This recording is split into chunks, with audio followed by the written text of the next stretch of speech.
Alors nous allons continuer les séries d'interventions et maintenant trois femmes vont se succéder au micro, trois intervenantes. Vous voyez, on dit souvent que nous sommes misogynes, etc. Eh bien, vous allez avoir trois femmes qui vont défendre avec féminité une vision de la France authentique. Alors, donc vous allez avoir dans l'ordre Marion Sigaud, Virginie Vota et Valérie Bugeaud. Marion Sigaud va ouvrir cette série d'interventions avec une conférence intitulée « La République contre la France et contre les Français ». Merci Alain, merci à vous d'être là. J'ai déjà parlé de ce sujet il y a quelque temps, mais on ne pourra jamais suffisamment ressasser ces vérités qui ont été tellement occultées pendant tellement d'années. Voilà. La République, dont tout le monde se réclame, enfin dont beaucoup de gens se réclament encore aujourd'hui, est née 3 ans après le début de la Révolution, et la Révolution, dite française, est une succession de coups d'État. Réunis pour régler le problème de la dette publique, dette qui avait été savamment organisée depuis près de 30 ans, les États généraux se sont autoproclamés Assemblée nationale le 17 juin 1789 sans aucun mandat pour ce faire. Les gens qui avaient voté qui avaient donné leur doléance aux députés aux États généraux ne leur ont jamais demandé de voter une constitution et de renverser la royauté telle qu'elle fonctionnait. Des violences affreuses ont été organisées par les affidés du duc d'Orléans. Le duc d'Orléans était grand maître de la franc-maçonnerie de l'époque. Le 14 juillet, ces affidés prennent le pouvoir à Paris et organisent une force armée bourgeoise, la Garde nationale. Le 14 juillet est une tentative de coup d'État, ça n'a pas été d'État, ça a été municipal. Paris est tombé entre les mains des factieux. Le 5 et 6 octobre 1789, second coup d'État de l'Assemblée constituante, donc l'Assemblée des États généraux s'était autoproclamée Assemblée constituante, donc second coup d'État de cette Assemblée constituante qui ramène le roi à Paris. Il est privé du droit de participer à la confection des lois alors que c'était sa raison d'être. Et le roi n'est plus le roi. A-t-on demandé au peuple français ce qu'il en pensait? Évidemment que non. En août 1791 sont organisées des élections à l'Assemblée législative et à ces élections, seuls les possédants votent. Il fallait avoir un certain revenu et une certaine imposition pour pouvoir voter. Vous voyez bien que la majorité du peuple français a été d'emblée exclue de cette révolution. Le 20 avril 1792, presque 3 ans ont passé, alors que tout le bassin parisien est en état d'insurrection contre la cherté des vivres et l'interdiction de fixer le prix du pain. Cette fixation du prix du pain s'appelait la taxation. Donc il est interdit de taxer le blé et tout le bassin parisien est en état d'insurrection. L'Assemblée, à ce moment-là, déclare la guerre à l'Autriche-Hongrie. Le roi n'a plus aucun pouvoir, le peuple est donc sans défense. À Étampes, en mars 1792, la foule en furie piétine à mort le maire Jacques Simonot qui avait donné l'ordre de tirer sur le peuple qui exigeait la taxation. La taxation du blé était la façon pour les rois, enfin pour la France, mais pour les rois qui se sont succédés, de s'assurer que les marchands n'allaient pas affamer le peuple.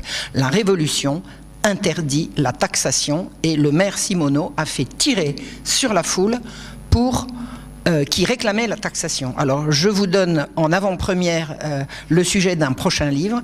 La troupe a refusé de tirer sur la foule et c'est le maire qui a été piétiné par la dite foule. Jacques Simonot sera le premier martyr de la liberté. La liberté, c'est la liberté du commerce, la liberté de s'enrichir, qui est la raison d'être de cette révolution bourgeoise et commerçante. La mobilisation aux frontières calmera les séditieux. L'Assemblée a voulu faire signer au roi un décret de déportation des prêtres réfractaires. Qu'est-ce qu'un prêtre réfractaire? C'est un prêtre qui, en conscience, ne veut pas signer sa soumission au pouvoir civil et à l'économie de marché. Parce que c'est ça, la Constitution. La Constitution constitutionnalise l'économie de marché et on demandera aux prêtres de se soumettre à cette constitution et les prêtres refusent en conscience. Le roi a le droit de refuser de signer cet acte de déportation et ce droit, il en use. C'est donc un tyran. C'est donc un tyran. Et un assaut violent et terrible est lancé le 20 juin 1792 contre le château des Tuileries. Imagine-t-on que le roi, grand benet comme on le présente dans l'histoire, s'est laissé faire? Pas du tout, pas du tout. Écoutez ce qu'il a écrit au lendemain de cette sédition terrible. Le roi n'a opposé aux menaces et aux insultes des factieux que sa confiance, sa conscience et son amour pour le bien public. Le roi ignore quel sera le terme où ils voudront s'arrêter. Mais il a besoin de dire à la nation française que la violence, à quelque excès qu'on veuille la porter, ne lui arrachera jamais un consentement à tout ce qu'il croira contraire à l'intérêt public. Comme représentant héréditaire de la nation française, il a des devoirs sévères à remplir et s'il peut faire le sacrifice de son repos, il ne fera jamais le sacrifice de ses devoirs. Dans l'état de crise où elle se trouve, le roi donnera jusqu'au dernier moment à toutes les autorités constituées l'exemple du courage et de la fermeté. En conséquence, il ordonne à tous les corps administratifs et municipalités de veiller à la sûreté des personnes et des propriétés. Voilà contre qui les factieux sont arrivés en force le 20 juin 1792. En fait, le roi est désarmé, on lui a retiré sa garde. On va organiser une nouvelle fête de la Fédération. La première avait eu lieu en 90. Et on écrit à Marseille pour qu'ils envoient 600 hommes qui sachent mourir et des canons. Pourquoi je vous parle de Marseille? Parce que c'est le début de la marche des Marseillais qui vont arriver en chantant la marseillaise que je ne peux plus, depuis que j'ai compris ça, chanter, alors que je l'ai chanté des dizaines et des dizaines de fois dans ma vie. En fait, qui sont les Marseillais? Ce sont le rebut des prisons du pourtour méditerranéen rassemblés à Marseille qui vont commencer leur marche vers Paris. À Paris, un député marseillais monte à la tribune. Il dit que ce sont des spadassins, des suppôts de mauvais lieu, que tout a été trouvé bon. Les véritables Marseillais, ils sont en petit nombre. Les véritables Marseillais de la garde nationale sont partis aux frontières puisque la guerre est déclarée. Donc les fameux Marseillais qu'on envoie sont des rebuts des prisons de Marseille et de la Provence. Ils arrivent à Paris le 30 juillet en chantant le fameux hymne qui va porter leur nom.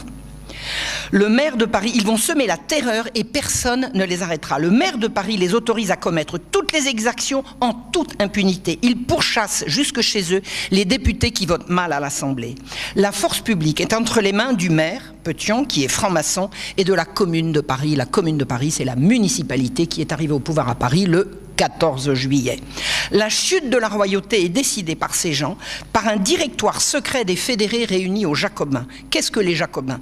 Les Jacobins, c'est la salle de réunion au couvent des Jacobins, salle de réunion de la Société des Amis de la Constitution, c'est-à-dire le club de pensée franc-maçon. Il y a 4000 clubs affiliés en France qui sont affiliés au club des Jacobins de Paris et qui leur obéissent. Paris installe sa dictature sur la France entière. Le maire de Paris, Pétion, a été élu. Oui, il y a eu des élections à Paris. Il a eu 9000 voix contre 3000 à Lafayette. Or, il y avait 200 000 inscrits sur les listes. Il a donc été élu avec 4,5% des inscrits et 1,8% de la population parisienne. Et ce sont eux qui vont tyranniser toute la France. Le 30 juillet arrive à la connaissance du public le manifeste de Brunswick qui menace les Parisiens. En fait, qui est Brunswick? C'est un franc-maçon allié des francs-maçons jacobins qu'il sert par sa menace. Le roi n'est pas au courant et on l'accuse d'en être à l'origine. Voilà ce qu'écrit Louis XVI. Il circule depuis quelques jours un écrit intitulé « Déclaration du duc de Brunswick, commandant des armées combinées de leur majesté l'empereur et le roi de Prusse ». Cet écrit ne présente aucun des caractères qui pourraient en garantir l'authenticité. Il n'a été envoyé par aucun de mes ministres dans les diverses cours d'Allemagne qui avoisinent le plus nos frontières. Ceux qui savent ce que valent à mes yeux le sang et la fortune du peuple croiront à mes incertitudes et à mes chagrins. On fait croire que le manifeste a été écrit sur ordre de Louis XVI, ce qui est faux. Il n'est même pas au courant, alors qu'il est avéré que le duc de Brunswick était de connivence avec les Jacobins. Merci. Depuis le roi écrit le 31 juillet. Depuis plusieurs jours, la tranquillité publique est troublée dans la capitale et des actes de violence s'y répètent avec une scandaleuse impunité. Ça vous rappelle quelque chose? On est en train de préparer ça en France. On laisse des bons à rien qu'on a armés semer la terreur et ensuite on prendra les grands moyens. C'est ce qui se prépare. Hier en particulier, dit le roi, pendant toute la journée, des vexations sans nombre ont été commises. Les propriétés, les personnes, rien n'a été respecté. Des citoyens ont été arrêtés dans leur route, plusieurs ont été insultés, quelques-uns même ont été victimes des coups qui ont été portés dans les Champs-Élysées. Et par un attentat à la liberté individuelle plus inconcevable encore, 2 citoyens ont été constitués prisonniers par les Marseillais et détenus en charte privée dans cette même ville où les détentions arbitraires ont été justement placées au nombre des crimes que notre législation punit le plus sévèrement. Le roi n'a plus aucun pouvoir pour arrêter ces horreurs. Le 3 août, le maire Pétion annonce à l'Assemblée, de la part de la commune, donc nouveau gouvernement de Paris, donc de la France, qu'il veut que le duc d'Orléans prenne la place du roi. On veut remplacer Louis XVI. Pas remplacer, pas instaurer une république. Ces gens veulent remplacer Louis XVI par son cousin, le duc d'Orléans, grand franc-maçon devant l'Éternel. Le 9 août au soir, Danton fait donner 100 cartouches au bataillon marseillais et refuse de donner des cartouches à la garde nationale. À 1h du matin, on fait sonner le tocsin. La commune du 14 juillet est remplacée par une commune insurrectionnelle. Celle-ci convoque le commandant de la garde nationale et le massacre. Il est remplacé par un brasseur nommé Santerre. À 8h du matin, le 10 août, la famille royale se réfugie à l'Assemblée nationale. L'assaut du château est lancé, c'est un déchaînement d'atrocités indicibles. Des hommes, des femmes et même des enfants vont être massacrés, brûlés vifs, mutilés et même mangés. On boit du sang d'hommes encore palpitants, on massacre jusqu'aux chiens. Au son des hurlements des victimes de l'assaut, l'Assemblée législative croit être arrivée au terme de son projet, gouverner la France avec un roi potiche. Une convention nationale est convoquée pour une nouvelle constituante. On prépare en fait l'arrivée du duc d'Orléans. C'est un changement de dynastie, mais pas encore un renversement de la royauté. Nous ne sommes pas encore en République. Franc-maçon, cousin du roi, un des organisateurs de la Révolution depuis le début et encore avant. Voilà ce qu'est le duc d'Orléans. En fait, la commune de Paris, la commune insurrectionnelle, vient à l'Assemblée législative pour donner ses ordres. Elle renverse la royauté et la famille royale est mise dans la prison du Temple. L'Assemblée nationale lui obéit. Début de la dictature de la commune. Marat, Jean-Paul Marat, en est le journaliste officiel. Le 10 août au soir, la commune ferme les portes de Paris. Et elle annonce à l'Assemblée le 11 au matin que la sortie de la ville est provisoirement interdite. L'Assemblée approuve la fermeture de Paris et spécifie que dans les circonstances qui intéressent le corps législatif, les passeports ne pourront être délivrés par les commissaires de la Commune de Paris que sur un certificat du comité de surveillance signé par au moins 6 membres. C'est-à-dire que pour rentrer chez eux, les députés doivent demander la permission à la commune qui a pris le pouvoir par le meurtre. Le 12, la commune ferme tous les journaux. Marat en récupère les presses et les caractères pour son journal. Pourquoi se gêner? Le 17 août est institué un tribunal criminel par élection des juges. C'est démocratique, on va élire les juges. Robespierre est élu. Il ne siégera pas, il fera autre chose. Le 24 août, les premières têtes commencent à rouler. Ce sont les témoins à décharge du roi pour le procès qui se prépare. Le 29 août commence la préparation de massacres. On recrute des citoyens nécessiteux propres à porter les armes et on leur alloue un salaire. Partout où il y a beaucoup de chômage, des gens intentionnés de cette manière peuvent parfaitement organiser le chaos. On va chercher des chômeurs, on les arme et on leur donne le droit de tout faire. C'est ce qui va se passer. Et il est décrété que tous les citoyens absents de chez eux doivent y rentrer, que toutes les maisons doivent être éclairées toute la nuit et que ça se voit des fenêtres. Les visites domiciliaires sont annoncées dans chaque quartier. Toutes les voitures doivent être remisées à 10h. Le lendemain matin, le 30, les prisons parisiennes sont bondées. Le Conseil général de la commune décrète, il est arrêté que les sections seront chargées d'examiner et de juger sous leur responsabilité les citoyens arrêtés cette nuit. Dimanche 2 septembre au matin, on ferme les barrières de la ville, on réquisitionne les chevaux et on fait donner le canon d'alarme. Les prisons sont bondées de toutes les personnes arrêtées, non pas depuis la veille au soir, non pas depuis 3 jours, mais depuis le 10, et ça n'a pas arrêté. On fait sortir ceux qu'on veut protéger, par exemple le cher Marat sauve un ami qui avait volé 100 000 livres le 10 août. Sauver un voleur. Vous savez ce que c'est, 100 000 livres? C'est l'équivalent de 3 millions d'euros aujourd'hui. À 14h30, on commence par massacrer des prêtres et le soir, on massacre les droits communs au Châtelet. On massacre à coups de sabre, de piques, de masses, des centaines de gens désarmés. C'est une furie, une sauvagerie sans nom. Ça durera 5 jours, le sang s'écoule dans les rues. Les mêmes scènes de barbarie et de cannibalisme et d'outrage se répètent. À Bicêtre, qui fait partie de l'hôpital général, on massacre 33 enfants, dont on fait un tas. À la Salpêtrière, on libère les jeunes filles jolies, on les retrouvera à la sortie, et on viole toutes les petites filles d'un dortoir. Ensuite, on fait sortir les prisonnières une à une et on les massacre. Je n'ai pas le chiffre du massacre des prisonnières, ce sont les massacreurs qui décidaient en fonction de ce qu'ils trouvaient comme raison de les avoir enfermées. Les autorités de la Salpêtrière n'auront de cesse pendant toute la journée d'appeler la Commune de Paris pour demander de l'aide. Il ne recevra aucune réponse. La Commune lance un appel au meurtre généralisé dans tout le pays pour faire la même chose aux 4 coins de la France au nom du droit des peuples à se venger. On accuse les victimes, ceux qu'on vient de massacrer ou qu'on est en train de massacrer, d'avoir voulu égorger le peuple. Tous les appels à faire cesser le massacre seront vains. Il faut que la justice dite populaire se fasse. 1500 innocents vont être abominablement hachés vivants. Robespierre dira que c'est un mouvement populaire, je le cite. « Nous n'avons point failli, j'en jure, par le trône renversé et par la République qui s'élève. » Ce sont ses références. Pour Marat, on a délivré Paris d'autant d'ennemis de la République. Qui de vous, messieurs, eût osé me faire un crime d'avoir appelé sur les têtes coupables des scélérats la hache des vengeances populaires? Bilan. 5 jours de massacre perpétrés par 200 assassins dans 9 prisons, alors que 50 000 gardes nationaux pouvaient les arrêter si on leur en donnait l'ordre, qu'on ne leur a jamais donné.